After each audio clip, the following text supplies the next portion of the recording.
KRMB విషయంలో CM Revanth Reddy, irrigation శాఖ మంత్రి ఉత్తమ్ కుమార్ రెడ్డి తప్పించుకునే ప్రయత్నం చేస్తూ ఉన్నారు. గుమ్మడికాయ దొంగలంటే భుజాలు తడుకున్న పద్ధతుల్లో కేసీఆర్ పైన దాడి చేసి తప్పించుకోవచ్చనే ఒక ముఖ్య ప్రయత్నం చేస్తూ ఉన్నారు. కేసీఆర్ గారు ఇంకేం మాట్లాడలేదు, దానిపైన బయటికి రాలేదు. ఏవేవో ఊహించుకొని కేసీఆర్ గారు రాబోతున్నారని, ఇంకేమో జరగబోతున్నది అని చెప్పి ఊహించుకొని వాళ్ళు మాట్లాడే మాటలు చూస్తే వాళ్ళు తప్పు చేసినామనే విషయాన్ని అంగీకరించినట్టుగా మనకు స్పష్టంగా అర్థమవుతారు. 10 సంవత్సరాలు కేసీఆర్ గారు ప్రతి క్షణం కొట్లాడి కేంద్రంతోనే ప్రాజెక్టులు మన చేదరించుకోకుండా కాపాడగలిగింది. ఎన్నిసార్లు ఎన్ని ప్రయత్నాలు చేసినా, కేంద్రం ఎన్ని రకాల ఒకలు పెట్టినా, ఎన్ని రకాల ఒత్తిడిని పెట్టినా ఎట్టి పరిస్థితుల్లో కూడా మా హక్కుల్ని వదులుకోమని చెప్పి తెగేసి చెప్పి ప్రాజెక్టులను రాష్ట్రం కంట్రోల్లో ఉంచిన దాంతో మన చుక్క నీటిని కూడా మన వాటాను మనం వాడుకోగలిగినాం. ఈ 10 సంవత్సరాల కాలంలో గతంలో ఎన్నడూ లేని విధంగా ఒకవైపు మహబూబ్నగర్ జిల్లాలో, మరొకవైపు నల్గొండ జిల్లాలో, ఖమ్మం జిల్లాలో కూడా బ్రహ్మాండంగా రైతాంగానికి నీళ్ళు అందించుకునే సకాలంలో పంటలు పెంచుకున్నాం. విద్యుత్ ఉత్పత్తి అవసరమైన విద్యుత్ ఉత్పత్తి చేసుకున్నాం. మంచినీళ్ళకు కూడా ఇబ్బంది లేకుండా మనం వాడుకోగలిగాం. కానీ ఇవాళ రేవంత్ రెడ్డి ప్రభుత్వం చేసిన పనితోని శాశ్వతంగా మన హక్కులను వదులుకొని తెలంగాణకు తీరని ద్రోహానికి గురయ్యే ప్రమాదం వచ్చింది. చేసిన తప్పు నుంచి బయటపడడం కొరకు, తప్పించుకోవడం కొరకు అసంబద్ధమైన ఆరోపణలు చేస్తూ కేసీఆర్ గారి పైన, హరీష్ రావు గారి పైన, కేటీఆర్ పైన, ఇతర పైన అవాకుంచేవాళ్ళు. ఇది కాదు, నువ్వు ఇది చేసి తప్పించుకోలేవు. ప్రజల నుంచి సమాధానం చెప్పి తీరాలి. ఎందుకు జరిగింది ఇది, ఎందుకు సమీక్ష చేయలేదు? కేంద్ర ప్రభుత్వం పెట్టిన సమావేశానికి మన అధికారులు పోతున్నప్పుడు ముఖ్యమంత్రి సమీక్ష లేదు, ఇరిగేషన్ శాఖ మంత్రి సమీక్ష లేదు.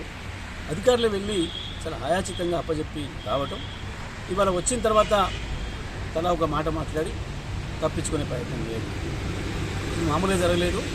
రేవంత్ రెడ్డి కేంద్రంతో ఏదో లోపాయకారి ఒప్పందం చేసుకునే ఇంకెక్కడో లబ్ధి పొందడం కొరకే ఇవాళ రాష్ట్ర ప్రయోజనాలని, తెలంగాణ రైతాంగ ప్రయోజనాలని తీసుకుపోయి తాకట్టు పెట్టింది ఢిల్లీకి.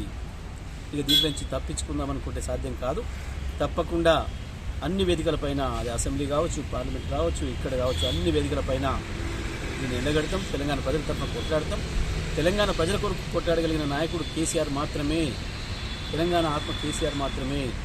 తెలంగాణ హక్కుల్ని నిలబెట్టగలిగింది బీఆర్ఎస్ మాత్రమే, గులాబీ జెండా మాత్రమే తప్ప ఇద్దరు జాతీయ పార్టీలు కూడా తెలంగాణకు ద్రోహం చేసిన వాళ్ళే బీజేపీ, కాంగ్రెస్లు.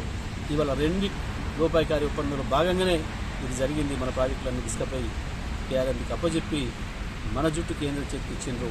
ఇవాళ రేపు తమాషా చూస్తారు. మొత్తం తెలంగాణ రైతాంగం, కృష్ణా జలాల రైతు మీద ఆధారపడ్డ రైతాంగం అంతా చాలా దారుణమైన దూపిడికి గురి కాబోతుంది. మంచినీళ్ళకు కూడా సమస్య ఎదురు కాబోతుంది. ఈ 5 జిల్లాలలో మంచినీళ్ళకు కూడా మన కృష్ణా నదిపైన ఆధారపడి ఉన్నాం. మనం మంచినీళ్ళు తాగాలంటే కూడా కేంద్రం అనుమతి తీసుకోవాల్సిన పరిస్థితి రేపు మనకు రాబోతుంది. కేంద్రం చేతిలోకి ఒక్కసారి పోతే ఎంత దుర్మార్గంగా ఉంటుందో పరిపాలన మనకు తెలుసు. రాష్ట్రం ఏర్పడ్డ నాడు ఒక్క సంతకంతో ఐపీఎస్, ఐఏఎస్ ఆఫీసర్లను ఇవ్వాల్సిన ప్రధానమంత్రి 9 నెలలు కూడా సంతకం పెట్టకుండా రాష్ట్రం పరిపాలనకు ఇబ్బంది పెట్టింది. అంతేందుకు ఇవాళ కృష్ణా జలాలను మా వాటా తేల్చండి అని చెప్పి 2 రాష్ట్రాలు కూడా అడిగి ట్రిబ్యునల్కి అప్పచెప్పండి అని అంటే 9.5 సంవత్సరాలు పడలేదు ట్రిబ్యునల్కి అప్పచెప్పడానికి. అటువంటిది ఇవాళ ఒక్కసారి ప్రాజెక్టు వాళ్ళు చేయించిన తర్వాత మన పరిస్థితి ఏమవుతుందో ఊహించుకోవడానికి చాలా భయంకరంగా ఉంది. తప్పకుండా దీనిపైన ప్రజల్లో ఎండగడతాం, ప్రభుత్వం మెడలు వంచుతాం. మళ్ళీ మన ప్రాజెక్టులు మనం తీసుకొచ్చేంత వరకు కూడా ఎట్టి పరిస్థితులు కూడా కేసీఆర్ గారు వదిలిపెట్టేది ఉండదు. తప్పకుండా ఇంకేం మొదలే పెట్టలేదు. మాట్లాడకముందే, కేసీఆర్ గారి నుంచి ఒక మాట రాకముందే వీళ్ళే ఊహించుకొని, వీళ్ళే మాట్లాడి, వీళ్ళే దాడి చేసి ఎదురు దాడితో తప్పించుకుందాం ఒకటి మాత్రం సాధ్యం కాదు. తప్పకుండా తెలంగాణ ప్రజల ముందు వీళ్ళిద్దరు కూడా దోషులుగా నిలవాల్సిందే.